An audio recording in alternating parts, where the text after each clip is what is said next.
Netaji club ഇതാ പുരോഗതിയിലെ കുതിച്ചുകൊണ്ടിരിക്കുകയാണ്. കുതിക്കുമ്പോ മൂക്കൂത്തി വീഴാതിരുന്നാ മതി. മാ തോമസിന് പരിക്ക് പറ്റിയ നൃത്ത പരിപാടിയുടെ സംഘാടനത്തിന് പിഴവിന് പുറമെ ഗിന്നസ് റെക്കോർഡിന്റെ പേരിലും നടന്ന പണപ്പിരിവ് കൂടിയാണ് ഈ ഘട്ടത്തിൽ പുറത്തു വരുന്നത്. ഉറക്കം വരുന്നു.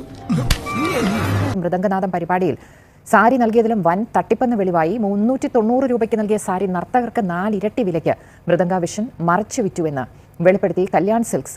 എത്രയുണ്ട്? കിട്ടിയ മുഴുവുണ്ട്. ബില്ലെവിടെ? ബില്ലോ? ഇവരാണ് ബില്ലാതനോ? ബില്ലൊന്നും വാങ്ങിക്കാറില്ല. നമ്മള് പതിവുകാരായതുകൊണ്ട് വായിൽ എഴുതി കൂട്ടും. 12,500ഓളം സാരികൾ കല്യാൺ ഞങ്ങൾക്ക് ഇതിനു വേണ്ടി നെയ്ത് തന്നിട്ടുണ്ട്. കണക്കുകളൊന്നും ശരിയാകുന്നില്ലല്ലോ ഗംഗാര. പേടിച്ചിട്ടാ. പണ്ട് എനിക്ക് അങ്ങനെയാ.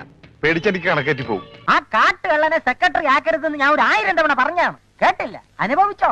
കാട്ടുകെട്ട് അവൻ ഈ ക്ലബ്ബ് പെരുവഴിയിലാക്കും. ഇനി നമുക്ക് ഈ മെഗാ ഭരതനാട്യ ഷോയുടെ കള്ളക്കണക്ക് ഞാൻ പ്രേക്ഷകരുടെ മുന്നിൽ കാണിക്കാം. ആയിക്കോട്ടെ, ഇന്ന് നമുക്ക് ഇവിടെ തന്നെ കൂടാ. എല്ലാം അറിഞ്ഞിട്ട് തന്നെ കാര്യം.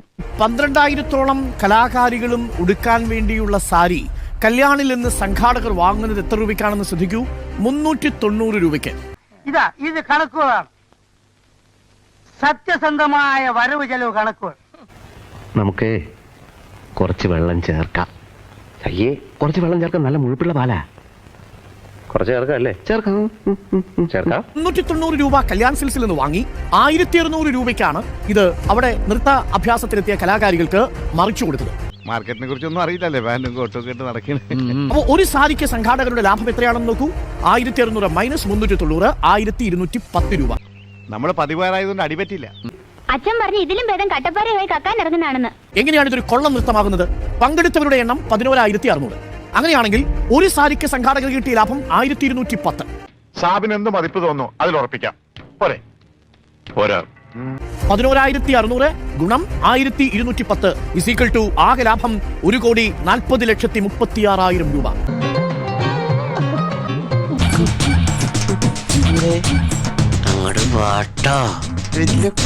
സംഭവം മഹാഭരതനാട്യമാണോ മഹാകൊള്ളനൃത്തമാണോ എന്ന് പ്രേക്ഷകർ ആലോചിക്കും.